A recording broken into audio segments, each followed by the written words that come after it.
The stats for all Dragon Ball Sparking Zero characters has recently been released, and it is shocking which characters are actually considered to be really OP by the game standards and pretty weak on other standards. Now, looking at Ultra Instinct Goku, you would think, oh, he's pretty impressive. Ultra Instinct Goku Sign is in the top 40. I'm sure Whitehead Ultra Instinct Goku is in the top 10, and you would be correct. But Ultra Instinct Sign Goku, if you look just above him, he is below Nappa. Yes, you heard it right. Dragon Ball Sparking Zero actually gave more stats to Nappa than Ultra Instinct Sign Goku. Reminder, Ultra Instinct Sign Goku is 8 DP, and Nappa is 3. We will talk about why Nappa is better than Ultra Instinct Sign Goku in a bit, but first let's go over the single best character in the game with stats, dominating everyone else in stats by quite a bit, Anilaza, and explain why this absolutely trash character shows that the stats actually mean nothing.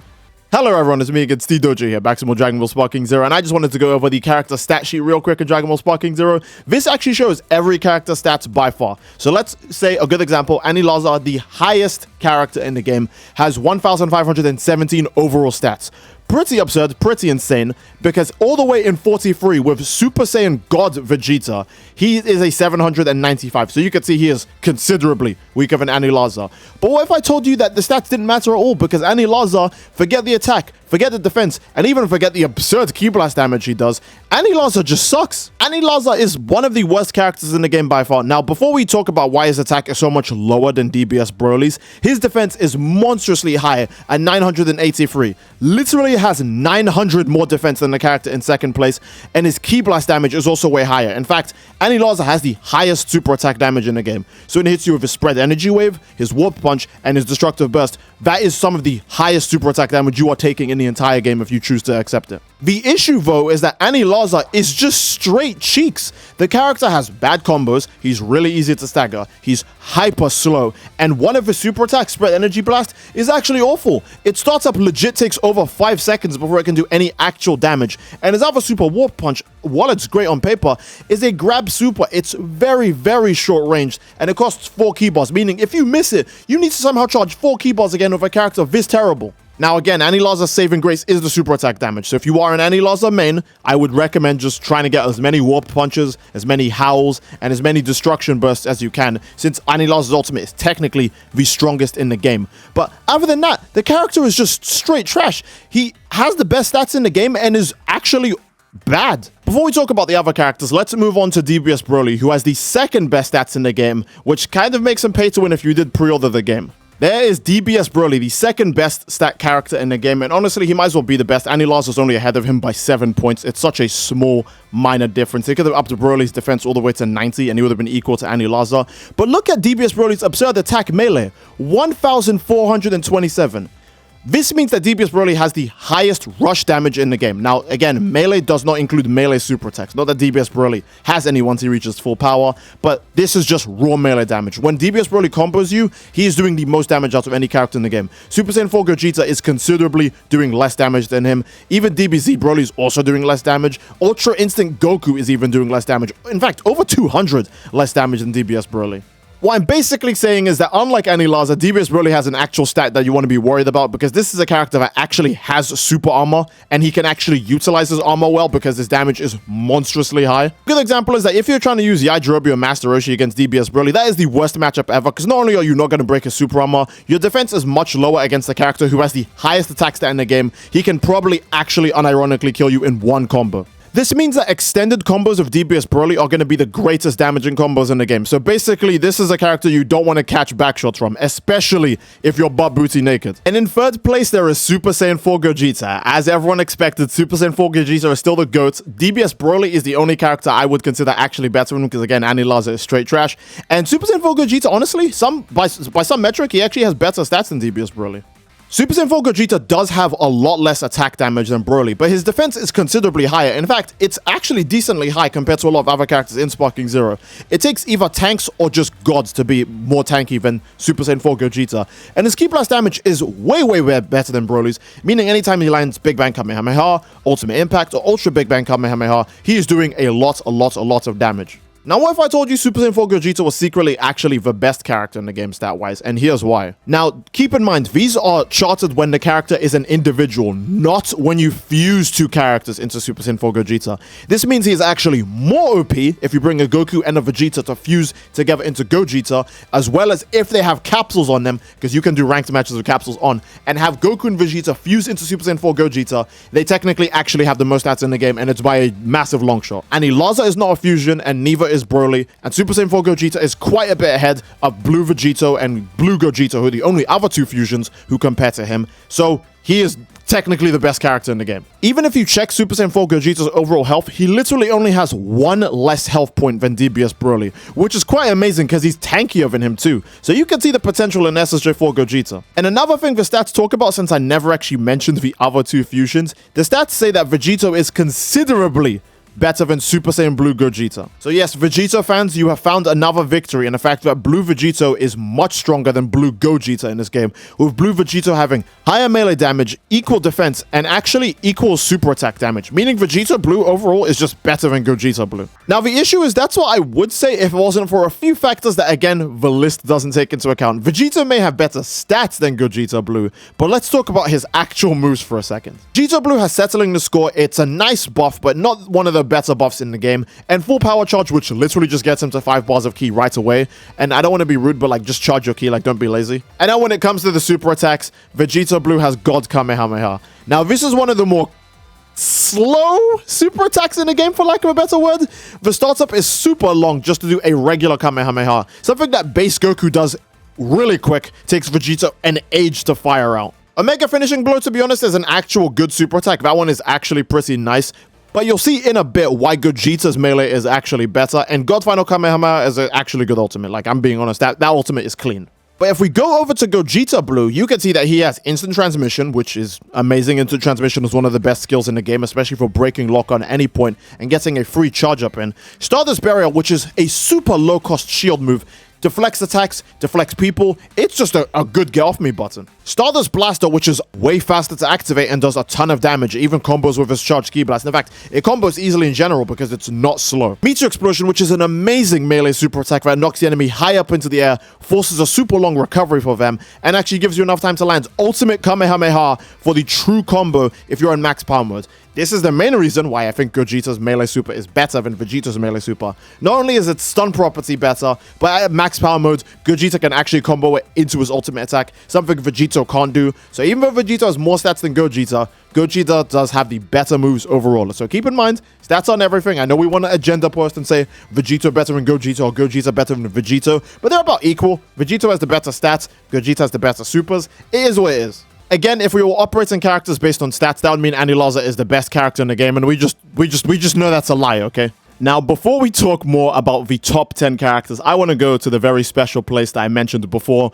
Ultra Instinct Goku is worse than Nappa. Let's talk about it. Now, if you see it here, Ultra Instinct Sign Goku is actually just below Nappa on the scaling, but you can see that Nappa's melee damage is significantly lower than UI Goku's. UI Sign Goku has him quite beaten out when it comes to attack damage. However, Nappa beats UI Goku out by a massive long shot with 327 defense to UI Goku's 78 defense. Keep in mind, SSJ4 Gogeta had 128 defense, meaning Nappa is even tankier than Super Saiyan 4 Gogeta by a long shot. Nappa can further increase his defense by actually using buff skills, which makes him even more tanky. And his ki blast damage is also lower than UI Signs, but again, with Nappa, you are mostly tagging him in so he can just take damage and just move on. So you must be thinking, okay, Nappa has some pretty impressive defense, but what is the real reason he's stronger than UI Goku?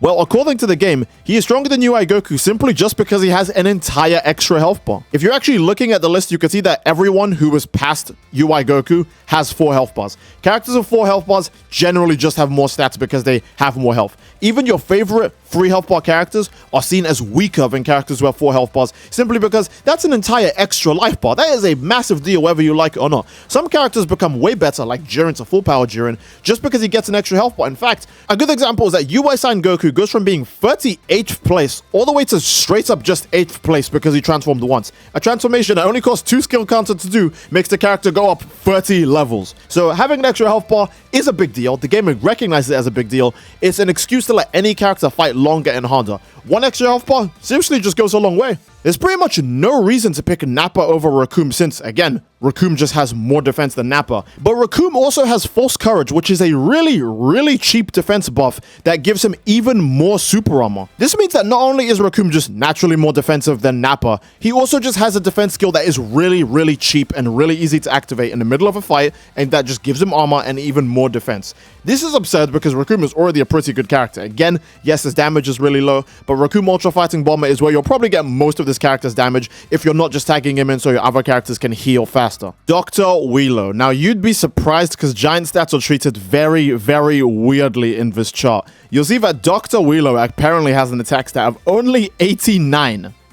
Now, don't be fooled by this really low attack stat on Wheelo, because he also has a defense of 897, way higher than the previous characters of Recoome, Fused Zamasu, and Super Saiyan 4 Gogeta. And look, his Ki Blast damage is also pretty high too, 421. That is very high considering Super Saiyan 4 Gogeta's Ki Blast damage is 446. But that's not the mystery. The mystery of Wheelo is why is his attack stat 89, and it's because, again, giants actually don't do that much damage when they just do regular rush combos. If a giant just does that full regular rush combo, they really just only like tickle your health bar. It's not too bad, but the real secret is their smash attacks.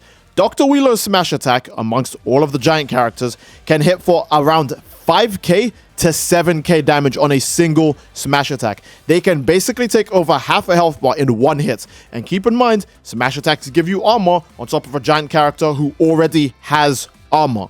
The damage gets even higher if you use Dr. Wheelo's full power skill. Again, it takes 3 skill count to use, but this basically puts him into max power mode and raises his damage even further. Keep in mind, when you are in max power mode or sparking mode, you have even more super armor. So you have the giant character super armor, you have the smash attack super armor, and the sparking mode super armor. This basically ensures that anytime you're charging an attack, only a super attack is going to stop you from finishing this move. Not even hell itself could hold you back from swinging at this man's face. And you're probably thinking, oh, well, if Dr. Wheelo's that crazy, what about the giant in first place? Well, the giant in first place is Anilaza, so, you know, he's still trash. So we'll talk about the real best giant in the game, which is Great Ape Baby. Great Ape Baby is a character who was so broken stats-wise, I'm actually not sure how 1v1 battles with this character go. I've never done a 1v1 ranked match with him, but I can clear entire teams with ease playing Great Ape Baby. So Great Ape Baby has an attack stat of 420. Keep in mind that's not very high, but just like Dr. Wheelo, if you just do the math and, you know, do smash attacks on Great Ape Baby, he is hitting for monstrous damage. Pretty much every time I've landed a smash attack on Great Ape Baby, I've done around 7k damage on average, even to some of the stronger characters in the game. And after I use his power-up skill Howl, I've actually cleared entire health bars in a single hit. So yes, Great Ape Baby can actually rob people of their health bars in a single hit. Keep in mind, giant character super armor, sparking mode super armor, and smash attack super armor. Most likely, no enemy is going to break that, and because you're massive and you lunge while you do some smash attacks in sparking mode, you can actually punch people's daylights out before they even have a chance of touching you. Not that if they touch you it will do anything, because Great Ape Baby has the highest defense stat in the game by a whopping long shot with 1032 defense. This means his defense stat is so high, you can actually just put the controller down and make yourself a sandwich before the enemy even kills you with anything convincingly other than spamming ultimates. So remember, when you play as Great Ape Baby, you have a lot of room to experiment. You can get your timing down for super counters or Z vanishes while you're playing as this guy, or you could just mash the super counter. That's what I do whenever I play as Great Ape Baby, because I'm going to get it eventually. Not that I'm even taking that much damage to begin with, because I'm nigh invincible. And another juicy part about this character is the absurd Ki Blast stat of 492. This, again, does mean that Great Ape Baby has the second highest Ki Blast stat in the game, but Anilaza is so bad I'm willing to just say Great Ape Baby has the highest Ki Blast stat in the game. Unlike Anilaza, Great Ape Baby's supers have a lot more value to them, with Super Gallic Gun being an actually good long-range super attack, and Gigantic Flame being a monstrous short-range unblockable super attack. This means anytime you land a super counter, or basically anytime you get bored of hitting the enemy's guard, you can just drop Gigantic Flame on enemies. Keep in mind, giant characters do not jump backwards when they do their super attacks, so this just comes out with zero telegraph. It also means anytime you activate Howl and use Revenge Death Ball, it's almost a one-shot, if not genuinely a one-shot most of the time. Yes, again, Anilaza technically does do more damage, but how many Anilazas do you see, huh? I want to remind you guys that Anilaza is 8 DP for the best stats in the game for a character that is much worse than everyone who is on this list currently. I will say also, there is a full version of this list with every single character in the game on it, but this is like ordered by DP, and I'm trying to look for characters who are ordered by stats because that's way easier to go through than having to scroll through a bunch of characters with really low and high DPs. So we're using the Twitter image provided to us by Dragon Ball Sparking Zero News, and this one just shows the characters in order of overall stats, which I think is much easier to understand. Either way, I think this is a solid place to end the video. Again, you guys let me know what you think in the comment section down below about all of these characters. I'm very sorry I didn't go over the entire list. There's a lot of characters on this list that make it really hard to cover. I wanted to talk about how Beerus and Whis actually have lower attack than most of the other top tiers as well, but monstrous defense to make up for it. This is even more exploitable because they can both heal as well, and their super attack damage is really high, which is broken because Beerus does way too much damage of his ultimate attack, and it's also unblockable. But there's just so much to cover in this list, that's where I'm going to choose to mention it. So again, I do hope you guys enjoyed the video, and if you enjoyed the video, please leave a like on the video. Don't forget to subscribe, as it greatly supports the channel. And remember, Nappa is better than this guy. Love you all, hope you enjoyed it, and I'll see you all next time. Take care, and peace.